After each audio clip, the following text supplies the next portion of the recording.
तो आज की कहानी में आप सभी का स्वागत है। राहुल अपने चाचा चाची के पास शहर में रहता है। राहुल के पिता गांव के एक सरपंच है और उसकी माँ एक गवर्नमेंट ऑफिसर है जो अपने काम की वजह से अलग अलग शहरों में जाती रहती है। बचपन से राहुल को किसी चीज की कमी नहीं थी, लेकिन वो पढ़ाई में कमजोर और आलस वाला लड़का है। राहुल की एक बहन है जिसकी शादी हो चुकी है। राहुल रोज स्कूल जाता है, लेकिन ज्यादातर मस्ती करता है और पढ़ाई में उसका बिल्कुल मन नहीं होता। राहुल के पिता बहुत स्ट्रिक्ट और गुस्से वाले इंसान हैं, इसलिए राहुल की अपने पिता से बिल्कुल नहीं बनती। राहुल अपने चाचा के पास रहते हुए 8वीं क्लास में पढ़ाई करता है। बचपन से ही राहुल जिद्दी लड़का है। स्कूल में हर रोज किसी ना किसी से लड़ाई करता है और अक्सर मारपीट हो जाती है। स्कूल के सारे बच्चे राहुल से दूर रहने लगते हैं। राहुल अपने चिड़चिड़े स्वभाव की वजह से स्कूल में अकेला पड़ जाता है। कोई भी उसे खुलकर बात नहीं करते। स्कूल के टीचर्स भी राहुल के साथ ठीक बर्ताव नहीं करते। धीरे धीरे राहुल अपने आप में रहने लगता है। उसे लगने लगता है कि दुनिया में कोई भी उसे नहीं चाहता। राहुल मन ही मन में बहुत दुखी रहता है। 8वीं क्लास के फाइनल एग्जाम का दिन आता है। एग्जाम हॉल में राहुल एग्जाम पेपर पर अजीब अजीब ड्राइंग्स बनाता रहता है। पेपर करेक्शन हो जाते हैं और फिर रिजल्ट का दिन आता है। सारे स्टूडेंट्स के पेरेंट्स मीटिंग में आते हैं। उसी तरह राहुल के चाचा चाची भी आते हैं। राहुल के चाचा चाची के अपने कोई बच्चे नहीं थे, इसलिए वो राहुल को अपने बच्चे की तरह देखते हैं। राहुल के माता पिता बिजी होने की वजह से नहीं आ पाते। जब राहुल दूसरे बच्चों के माता पिता को देखता है तो वो मायूस हो जाता है। गर्मियों की छुट्टियों के बाद स्कूल दोबारा शुरू होता है। राहुल के मार्क्स कम आने की वजह से उसे दोबारा 8वीं क्लास में ही रख दिया जाता है।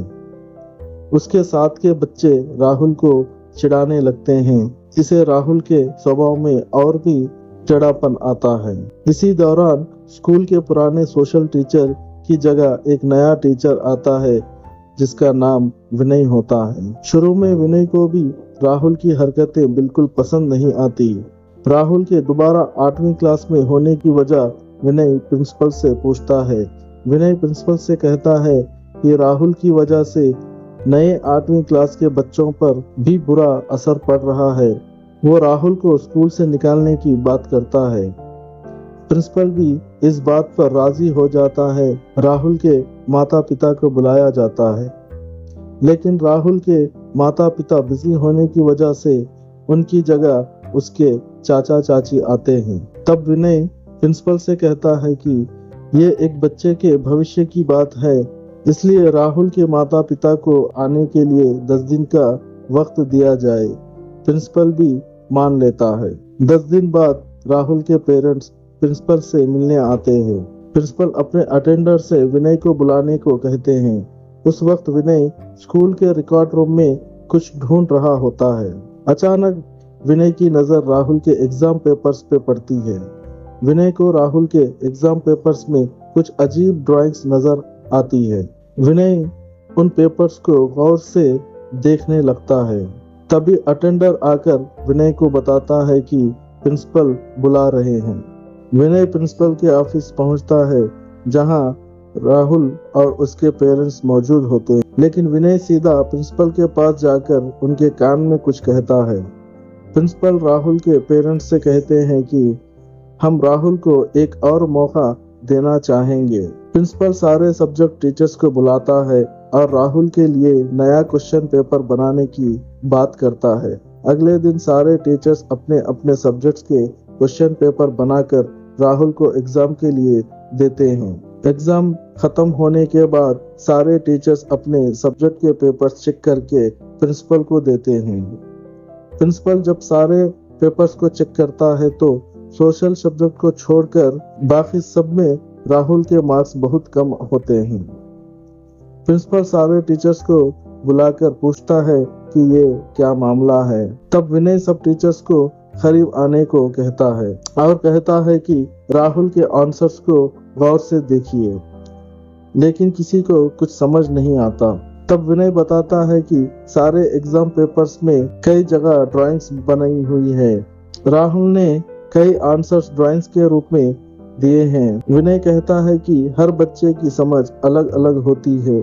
इस बात को ध्यान में रखते हुए वो टीचर्स से कहता है कि पिछले साल के पेपर्स को दोबारा चेक करने।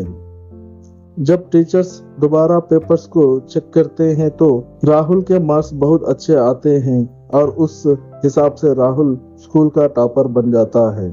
राहुल को 9वीं क्लास में दाखिला दिया जाता है और उसे स्पेशल क्लासेस भी दी जाती हैं। इससे राहुल बहुत प्रभावित होता है और धीरे धीरे एक अच्छा स्टूडेंट बन जाता है। विनय कहता है कि सभी बच्चों की समझ एक जैसी नहीं होती। टीचर्स को बच्चों के समझ को समझकर उसे पढ़ाना चाहिए और आगे चलकर राहुल सरकारी सिलेबस के ड्राइंग्स का हेड ऑफ द डिपार्टमेंट बन जाता है। अगर आपको ये कहानी पसंद आई हो तो कमेंट करिए और हमारे चैनल को सब्सक्राइब करिए, सपोर्ट करिए। अगली कहानी में फिर मिलेंगे, तब तक के लिए धन्यवाद।